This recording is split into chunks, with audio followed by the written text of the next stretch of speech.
দেশের মানুষের ভোটের অধিকার কেড়ে নেওয়া একটি দল দেশ থেকে চলে গেলেও বর্তমানে অন্য একটি গোষ্ঠী নির্বাচন বাধাগ্রস্ত করার ষড়যন্ত্র করছে বলে মন্তব্য করেছেন বিএনপির চেয়ারম্যান তারেক রহমান।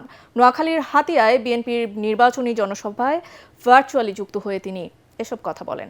12ই ফেব্রুয়ারি ভোট দেওয়ার পাশাপাশি কেন্দ্র পাহারা দিতে দলের নেতাকর্মী সহ ভোটারদের আহ্বান জানান বিএনপি চেয়ারম্যান। নির্বাচনকে কেন্দ্র করে সব ধরনের ষড়যন্ত্র রুখে দিতে দেশবাসীর প্রতি আহ্বান জানান তিনি।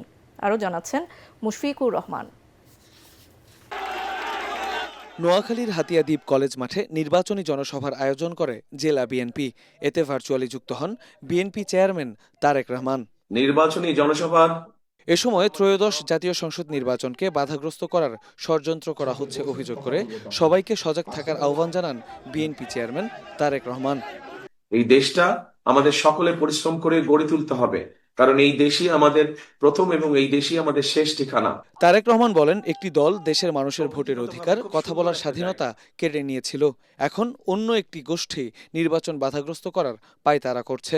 আমাদের দেশের মানুষের ভোটের অধিকার কেড়ে নেওয়া হয়েছিল, কথা বলার স্বাধীনতা কেড়ে নেওয়া হয়েছে। যারা এই কাজটি করেছিল তারা দেশ থেকে চলে গিয়েছে, কিন্তু এখন অন্য একটি গোষ্ঠী তারা আবার কিছু কিছু ষড়যন্ত্র করছে যেন নির্বাচন বাধাগ্রস্ত হয়।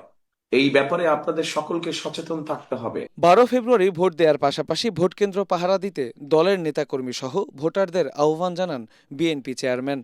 12 তারিখে শুধু ভোট দিলেই চলবে না, ভোট দিয়ে চলে আসলে চলবে না, ভোট দিয়ে ওখানে থাকতে হবে, যাতে করে আপনার যে ভোটটা আপনি দিলেন এই ভোটের হিসাব কড়াই গণ্ডায় বুঝে আনতে হবে। এ সময় হাতিয়ার নদী ভাঙন রোধের পাশাপাশি দ্বীপটির বাসিন্দাদের সমস্যার সমাধানে কাজ করার প্রতিশ্রুতি দেন তারেক রহমান। মুশফিকুর রহমান, ATN বাংলা।